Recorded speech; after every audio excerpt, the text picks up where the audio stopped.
তোমরা যারা চট্টগ্রাম বিশ্ববিদ্যালয়ে পরীক্ষা দিবা ফার্স্ট টাইম এবং সেকেন্ড টাইম চট্টগ্রাম বিশ্ববিদ্যালয়ে পরীক্ষা দিবা, তাদের আবেদনের যোগ্যতাটা একটু তোমাদের সামনে তুলে ধরবো।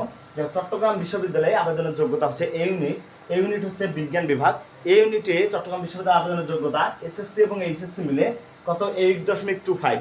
তুমি যদি 8.25 পাও তাহলে তুমি আবেদন করতে পারবা চট্টগ্রাম বিশ্ববিদ্যালয়ে।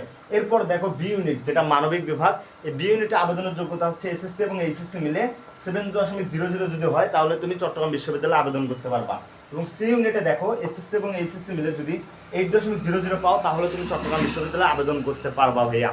তারপর দেখো যে ভর্তি পরীক্ষা হয় তোমার হচ্ছে টোটাল 120 মার্কের। কত মার্কের? 120 মার্কের। এর মধ্যে পাস মার্ক হচ্ছে 40। 120 মার্ক কেন ভাইয়া? এমসিকিউ মিলে হচ্ছে, এমসিকিউ হচ্ছে 100 মার্কের এবং জিপি এর উপর থাকে হচ্ছে 20 মার্ক। এই টোটাল 120 মার্ক। পাস মার্ক হচ্ছে ভাইয়া 40। এবং কেন্দ্র কোথায় কোথায় থাকে ভাইয়া? কেন্দ্র থাকে হচ্ছে তোমার সিইউ, ডিইউ, আরইউ। চট্টগ্রাম বিশ্ববিদ্যালয়, ঢাকা এবং হচ্ছে রাজশাহী বিশ্ববিদ্যালয় হচ্ছে মোট কেন্দ্র। এবং তোমাদের বি ইউনিট নিয়ে, অর্থাৎ বি ইউনিটের একটা ফ্রি কোর্স লঞ্চ করেছি আমরা। বি ইউনিটের অর্থাৎ মানবিক বিভাগের একটা ফ্রি কোর্স আমরাই প্রথম ফ্রি কোর্স লঞ্চ করছি। যারা ভর্তি হবা তারা আমাদের পেজে মেসেজ করবা বা ইনবক্স করলে বা কমেন্ট করলে তোমাদেরকে অ্যাড করে নেওয়া হবে।